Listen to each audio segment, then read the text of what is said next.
So we are in the year 2022, and there is a lot going on in this world. COVID, global turmoil, political uncertainty, inflation, social media angst and outrage, injustice, hate, and whatnot. We must be worried, surely. But stop for a moment and think, how much of all this has any direct connection to our individual existence? Why do these things affect us at an individual level? Not just at a personal level, but it seeps into our domestic, professional, and social life too. It is indeed an honor to be here with the founder of UNLEARN Living, Mr. KULDEEP Kalavar, who has over 50 years of experience in learning, sharing, and imparting knowledge and wisdom from Vedanta, as well as modern life serving textbooks like Conversations with God and A Course in Miracles. It is also a privilege to be here and ask these questions and get some guidance from him in matters of day to day life and living.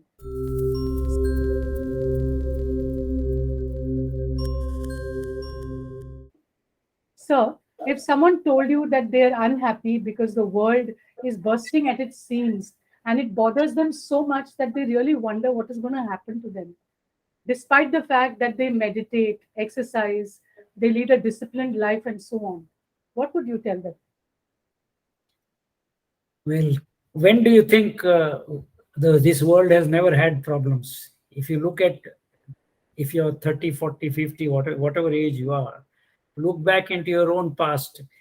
There's not a single moment when the world was not in turmoil. Yeah. There's some reason or the other. Either, if you look at it, so many wars have been constantly going on. But then, of course, this particular situation has spread all across. It is universally affected everybody. It has impacted businesses. Practically, there's not a single area of humanity which has not been impacted by this particular. But mankind has come out of all these. They have been able to go through all this and come out winning in spite of whatever situation has occurred. Yeah. And if you notice, in every case, man has come out of every crisis, whether it's the individual or humanity as a collective. It has been the two most powerful tools which they have at their command, which have helped them overcome these challenges: your mind and your body. These two instruments are the most powerful instruments in the universe. Let's understand what exactly is their capability. Your body is an instrument. It's like a robot. This robot of yours, there is nothing which it cannot do. You eat in the night, next day morning it is digested. There is a chemical factory inside you which digests everything.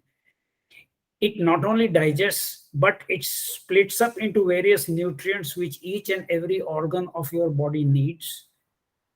It has a logistic system inside which distributes this nutrition to each and every cell of your body, whether it's your hair, whether it's your nails, whether it's your eyes, whether it's your heart. Can you imagine how many organs we have in the body? Each and every organ is fed. In fact, if your hair gets gray, you tend to get worried because something is wrong with it, but you don't know what. So these are the aspects where yoga comes in, for example, too, because the whole system becomes streamlined.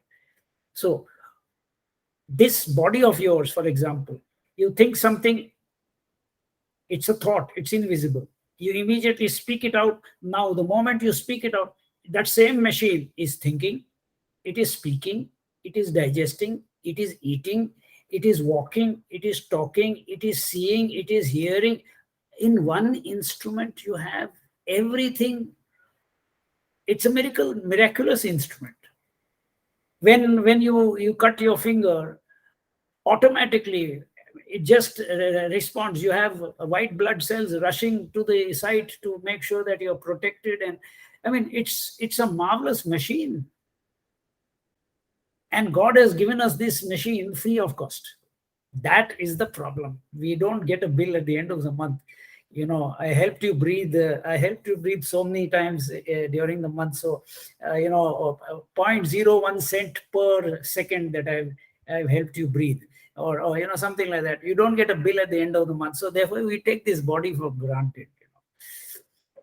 So, but the body is, after all, a machine. It's a robot.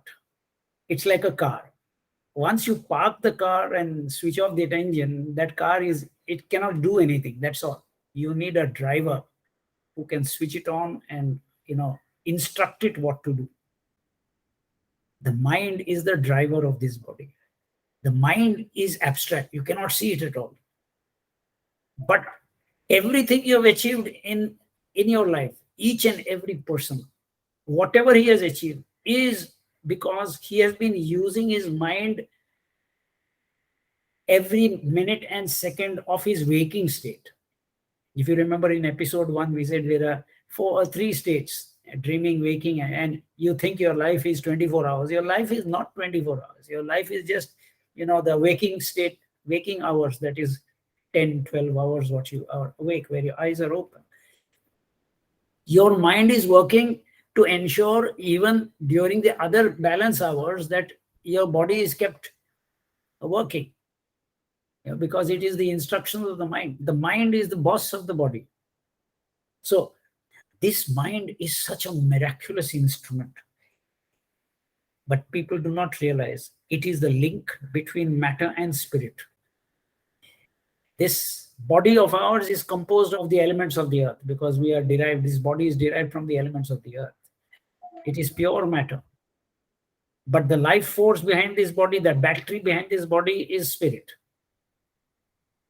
That little mini spirit which is there, the little cell phone battery or the body battery, is a part of a much bigger spirit which runs the universe. So, and mind has got that connection. Mind has that connection with spirit, the mini spirit of the battery of the mind and body. We call that the Atma in Vedanta. Yeah. Your mind is the connect between matter and spirit, which most people don't realize. So man is actually a combination of matter and spirit. His body and his mind, which is connected with spirit. But mind is also matter, but it is very, very subtle matter, which is a part of, when we discuss details. So this mind, whatever you have achieved in your career or in your life till now, is with the help of your mind. You have had a thought, an idea which gave you success. That idea came from where? The mind. Every decision you take is from the mind. Even getting up in the morning is a decision which is taken by the mind. Question is, if you have control over the mind, you have control over your life, because your whole life, it is the mind which has been taking decisions. And the quality of your life depends on the quality of your decisions. So that connection now between the decisions are based on external circumstances. External circumstances is something which we cannot control. What happens outside is something we cannot control. But it is the mind which is deciding what to do about what is happening outside. Now that is something we can control. If we do not have that control, we become a victim of circumstances. If we know how to control, then we become a master of circumstances.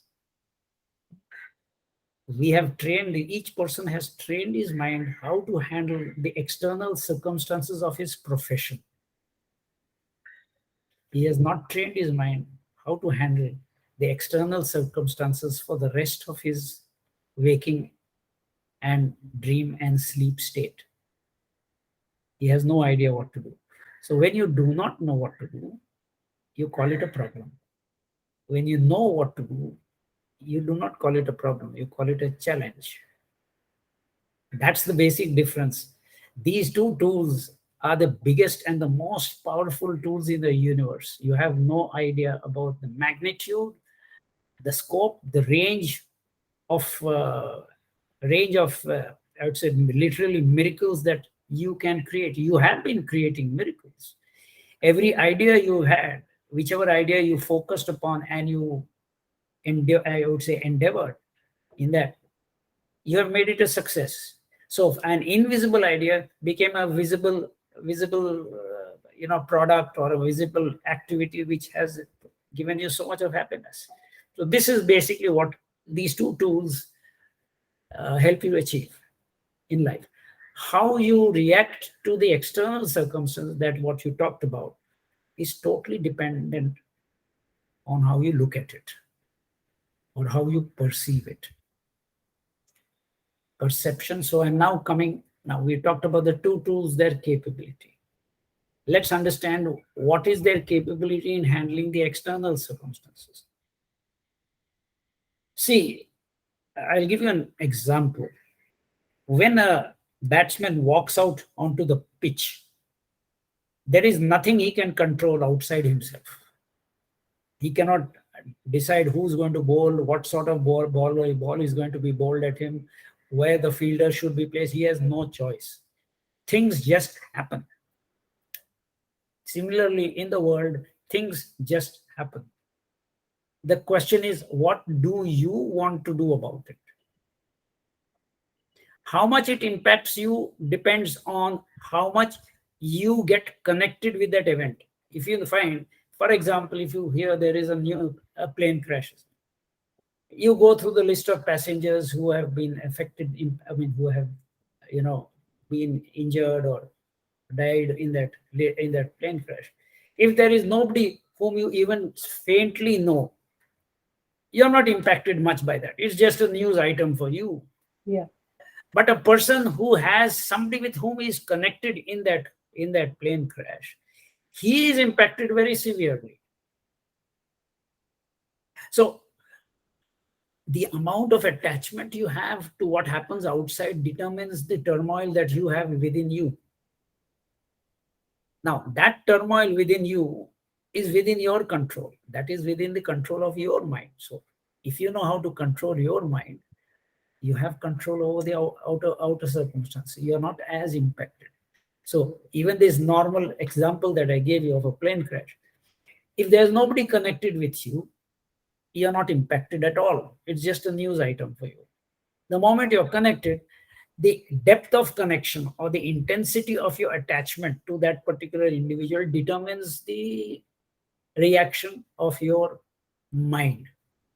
That reaction of your mind is what is possible for you to decide how much of attachment and emotion to express or whatever, because everything that happens in the world happens as per God's plan. There's a universal plan. Whatever is happening, whether it's COVID or whether everything is in a part of the universal plan, which of course we'll discuss at a later date. So this is in essence whatever we have talked about. There are ways by which you can use your mind and your body to respond to all these situations. Either you become a victim of circumstances or you train yourself to become a master of circumstances. And when you conduct the course at A Course in Living, you teach about this, how to use the mind and the body. The whole course is nothing but teaching you how the mind works, how the body works, how the mind and body connects, and the external circumstances and the internal, because man knows everything about the external. He has no idea about the internal world. He has the world of the mind, the world of the body.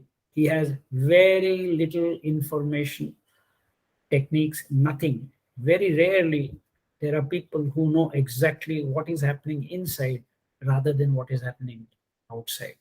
In fact, if you go into a little bit of depth in this subject, you will find each one's world is actually his own creation.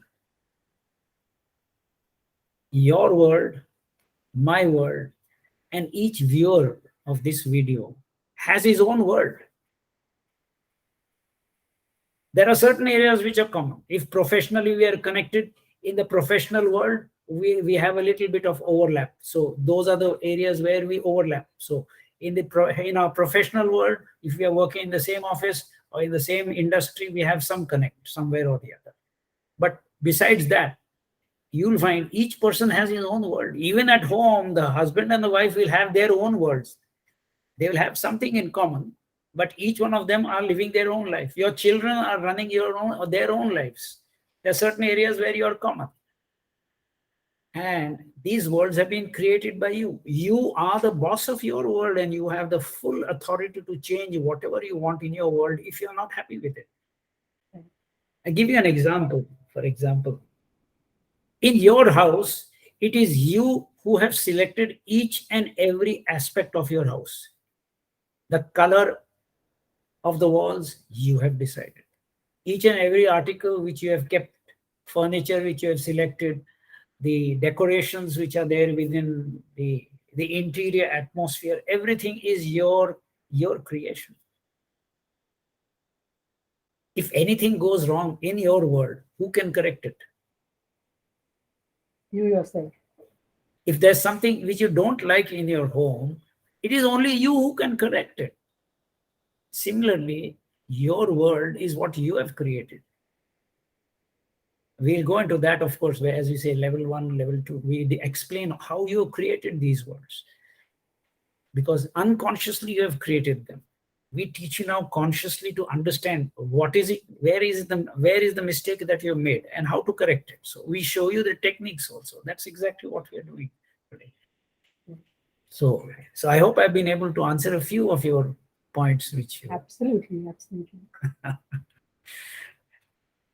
So if you would like to change your world and recreate and be in charge of your own world, I strongly recommend that you join a course in living which is conducted online, and you can check out the details at unlearnliving.in, www.unlearnliving.in. If you like what you're listening to in this series, do hit that subscribe button and the bell icon right away. And it would be even better if you could send us your questions about life, about the problems that you face, or if there's something that you would like to ask Kalavar sir. It would be great to have your questions. So do mention in the comment section. And to stay updated on our latest activity, our Facebook page is posting regularly about the courses that are conducted every month. So you can connect with us there as well. Thank you so much. Thank you so much, sir. And looking forward to the next conversation. Thank you. Bye.